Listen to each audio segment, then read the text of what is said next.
It came to my attention some time ago, and it was confirmed. I confirmed it on Saturday last, that the police, the immigration department, and you know the immigration department is Guyana, comes under the Commissioner of Police. The Commissioner of Police is the chief immigration officer. It was revealed that they have a list at the ports in Guyana.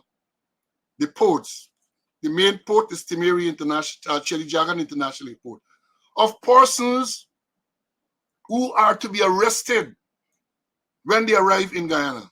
Let me repeat that.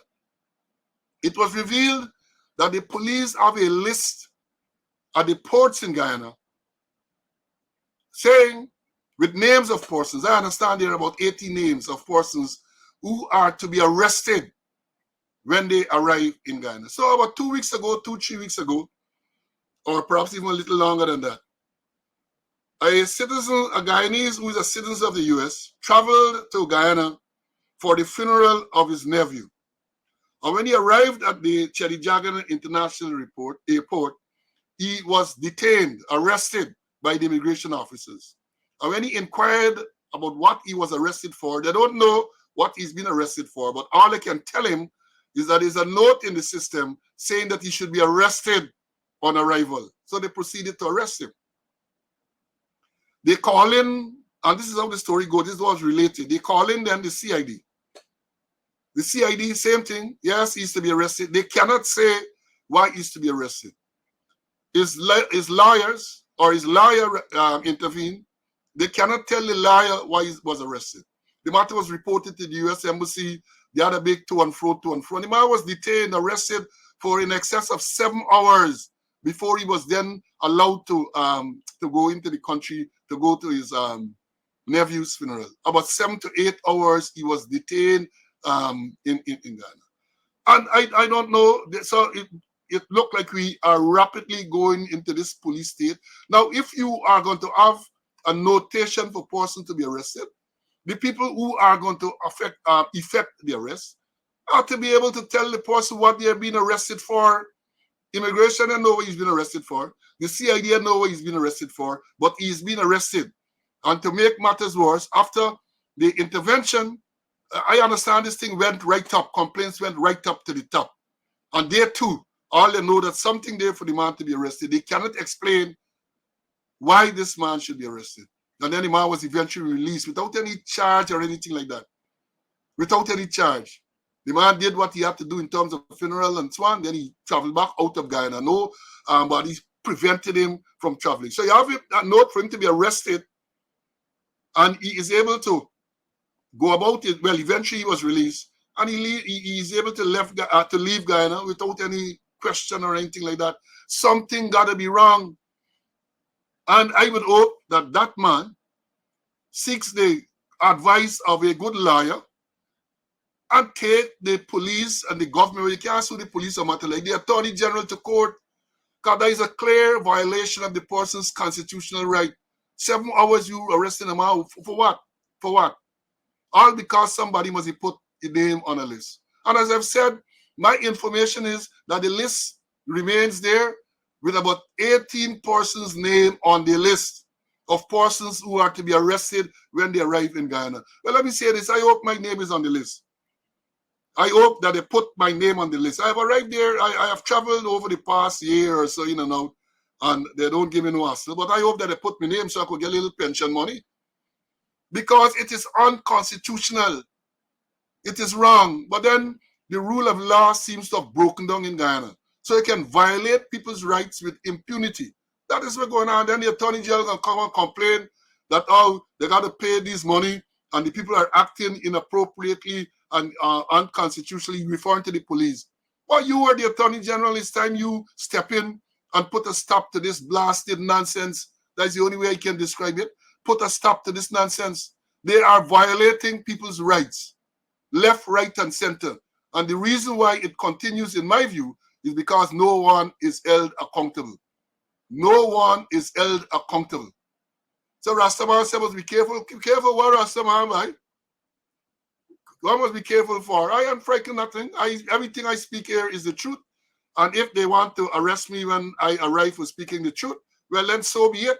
Because that threat is not going to, or that information is not going to prevent me from traveling when I have to. I don't have the names. I don't have the names. I'm told 80 names are there. I am advised, I'm informed that they have a list with 80 names of persons, obviously persons in the diaspora, who are to be arrested on arrival in Guyana. I've said a lot. Let me begin, Mr. Connery. CC, what say you, my brother? Well, I know they continue to violate people's person's right, you know. And I heard about the incident with, I think the guy is from London or somewhere there. And I heard about a list that is there also, that persons, when they come into Guyana, they'll be arrested. And it's a breach of the Constitution, because if you're going to arrest me, I must be told in simple language, in language that I understand, and in detail, what is it you are arresting me for? Don't say something in the system. No, no, no, no, no, no. And going back to the teachers get a right to go back on strike. If slippers on the ground got to do it, well, let slippers on the ground do it. The constitution is clear that there must be negotiation, that they must sit down and talk. But the government and doing that. So if and the judges, the ruling of the judge is very sound. And if the second vice president feels that it is wrong, can't be using word like presumptuous and all kind of thing there.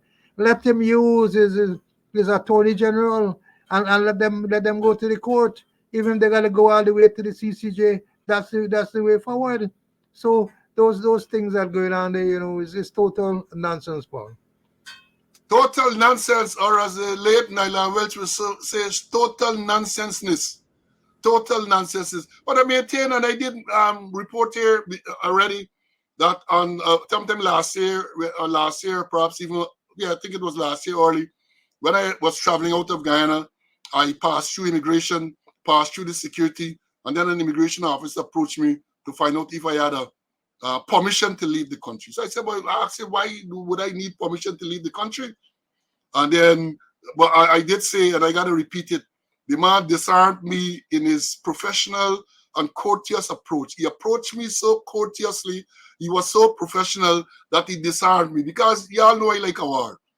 And under normal circumstances, I would have told him I have nothing to show you, because Justice Navendra Singh had ruled that the police cannot prevent someone from leaving the country unless the court so orders. So if a person is charged with an indictable offense and you feel that they should not leave the country, the police have to move to the High Court to get an order from the court to prevent that person from leaving the country. So I told him that. But as I said, the man disarmed me. So I went on my computer and I showed him the order of the court for me to travel out of the country. And then he said, thanks, he was satisfied. And later he came back and he wanted the reference information. And again, I showed him. But since then, I haven't had any unpleasant encounters. So I guess they must take off whatever thing they had on my name. But again, I say, to arrest a person on arrival, somebody's asking where the person is from. The man is a born Guyanese, but he is a naturalized U.S. citizen. So he's traveling on a U.S. passport, and that is what they did. I understand if people reported to the embassy and all that, as they should have done. Report to the embassy that a U.S. citizen is being detained unnecessarily by the Guyanese authority. So yeah, so that is what. So we got to see where that will go. We are going to see where that will go. Yes, Francis, 5433, Nyland Welch. Remember these numbers, old police, 5433, Nyland Welch. And what I've read to say there, well, a lot of people, there's 18 persons. I don't know who those persons are, but we can guess about the name of some of those persons. Now, let me, again, I say this is because of the politicization of the Guyana police force by the current administration. There's absolutely no doubt about that, because I am saying this, that the police will not on their own, including the acting commissioner of the extended squatter or the man in charge at CID. I don't think they're going to go on their own and put people's name on lists to be apprehended on arrival in Guyana. Those are instructions from government they get. Those are instructions because the police force is now so politicized that they hardly make a move unless they are instructed to do so. And the unfortunate thing is that they don't question whether this thing is legal, whether it's constitutional or not. They don't care. You tell them do this, they jump on to do it because what they're trying to do is to maintain. You think they extend this quarter, then want to question or at least advance some cogent reason as to why this should not be done. No, because if Frank not gonna tell you in the morning, pack up and go, pack your thing and go. So he's there past his retirement age. And you know, I remember a few weeks ago, Jimmy Kimmel, the late night comedian, he hosted one of those, I think the Oscars or one of those shows. And while he was hosting the show, Donald Trump tweeted, well, not tweet now, the ex, they're criticizing the performance of Jimmy Kimmel. And Jimmy said, why is Donald Trump up this late? Don't he know it's past his jail time? I was so amused by that. He asked, why he's up so late? You know it's past his jail time. Well, it's the same thing, something similar with these people. They're going to do whatever they do because it's past their retirement time. And they're just dancing to whatever music is being played. But I want them to know that many times what is being played is waltz, oldies, and you're dancing out of tune. Like the comic show we had the other night there. You're dancing out of tune. And I say this to say about this politicization. Let me show you this. Let me show you this thing.